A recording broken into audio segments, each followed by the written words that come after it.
Hujambo na karibu tena mtazamaji wa The World News katika kipindi hiki cha ulimwengu wa siasa. Mimi ni Adam Hussein. Usitishaji wa mapigano katika ukanda wa Gaza ni kama vile unashindikana, na ni kutokana na mazungumzo ya kurefusha muda wa kusitisha vita katika Gaza kushindwa kufikia makubaliano.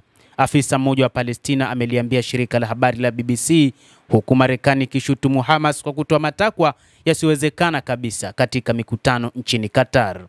Wapatanishi wamekuwa wakijaribu kutafuta njia ya kusonga mbele baada ya awamu ya kwanza ya mapatano ya muda kumalizika Machi mosi mwaka huu.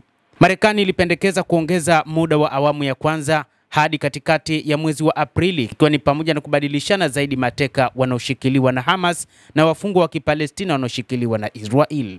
Lakini afisa mmoja wa Palestina anayefahamu mazungumzo hayo, ambaye hakutajwa jina lake, alisema Israel na Hamas hazikubaliani juu ya vipengele muhimu vya mpango huo uliowekwa na mjumbe wa Marekani Mashariki ya Kati Steve Witkoff katika mazungumzo hayo yasiyo ya moja kwa moja. Siku ya Jumamosi, ofisi ya Waziri Mkuu Benjamin Netanyahu ilisema Israel iko tayari kuendelea na mazungumzo na Hamas kuhusu kurefusha usitishaji mapigano Gaza.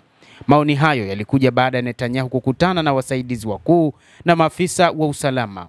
Ofisi yake ilisema uamuzi huo ni jibu kwa Israel ilichosikia kutoka kwa wapatanishi na mapendekezo ya Marekani kwa mateka 11 wanaoishi wa Israel hadi waachiliwe na miili ya nusu ya mateka waliofariki.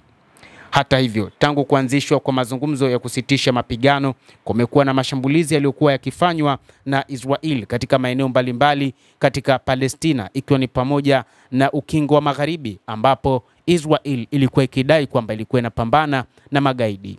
Hata hivyo, Wizara ya Afya ya Palestina imesema idadi ya waliouawa katika vita vya Gaza imefikia 48,543. Wizara ilitangaza siku ya Jumamosi kwamba miili ya watu 12 ilitolewa katika vifusi, na imeongeza watu 7 zaidi waliouawa na wengine 26 kujeruhiwa na jeshi la Israel katika muda wa masaa 48 yaliyopita. Hata hivyo, maelfu ya majengo huko Gaza yanakaribia kuporomoka.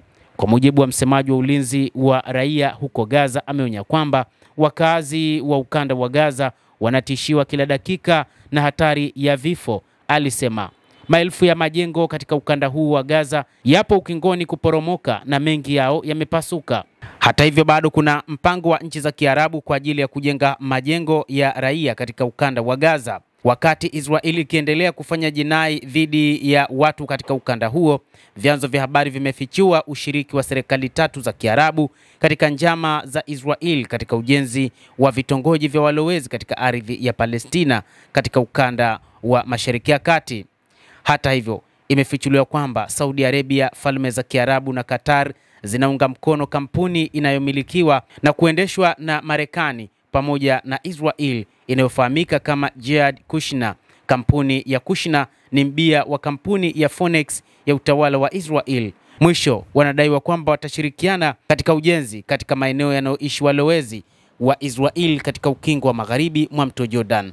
Kampuni ya Kushner imekuwa kiungo muhimu katika njama ya kuhalalisha kati ya utawala wa Israel na baadhi ya tawala za Kiarabu kama vile Umoja wa Falme za Kiarabu, Bahrain, Morocco na Sudan. Basi mtazamaji, endelea kutufuatilia na usisahau kulike, usisahau kucomment, lakini pia kusubscribe channel yetu hii ili upate taarifa hizi kwa mapana kupitia hapa The World News.